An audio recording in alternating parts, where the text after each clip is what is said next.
now that you're asking, sir, for the basis of the warrant, the ICC had issued a warrant pursuant to Article 25. Because this is a time of loving, lahat tayo nagkakaisa, fresh from the hate.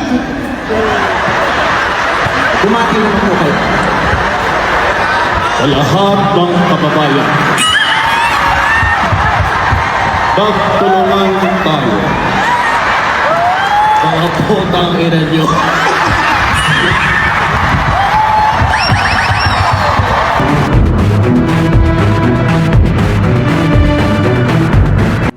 Right now, from Manila to West Philippine Sea via jet, get unlimited water washing from Chinese vessels and free trip to The Hague by the ICC.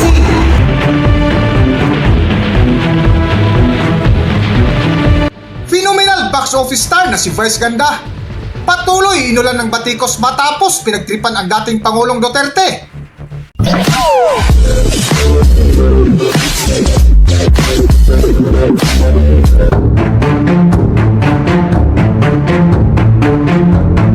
Welcome back to Philippine Celebrity Broadcast. Trending at viral ngayon sa mundo ng social media ang phenomenal box office star na si Vice Ganda, na kung saan kaliwat kanang banat ang natatanggap ngayon mula sa mga supporters ni dating Pangulong Rodrigo Duterte.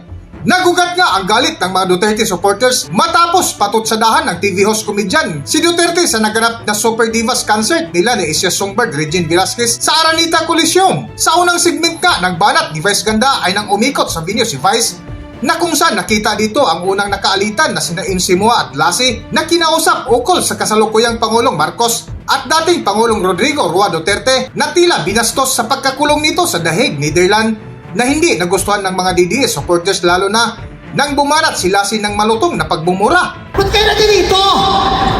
Kasi hindi namin pwedeng ma-miss yung concert ko. Siyempre. Kaya na-appreciate ko, kahit busy-busy ang ating Pangulo sa Malacanang na dito ka. Bumati, mahal na Pangulo, bumati ka naman. Oo, si Senator Chris nandiyan. Bumati ka ng mahal na Pangulo. All our fellow Filipino. Ang Pilipinas naman ay buo. Alam mo, ayusin lang po ako. Okay. Perfect. Umamasage lang po. Because this is a time of loving, lahat tayo nagkakaisa, fresh from the hate. Bumati naman po kayo. Sa lahat ng kababayan, magtulungan tayo. Mga putang ina nyo.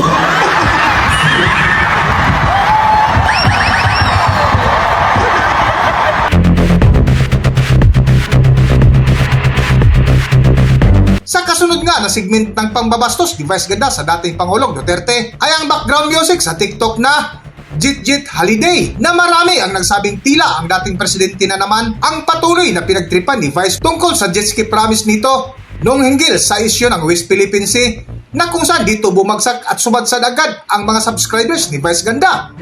Para sa buong kwento, narito ating panoorin ang video.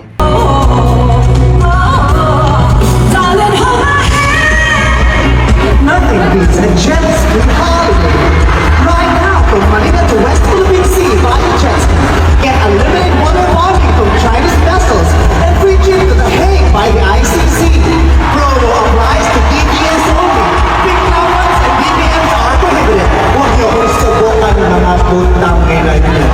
Dito na lang muna ang ating video, at kung nagustuhan nyo, huwag kalimutan mag-subscribe at pindutin nyo na rin ang notification bell para ma-notify kayo sa ating susunod na video. Maraming salamat!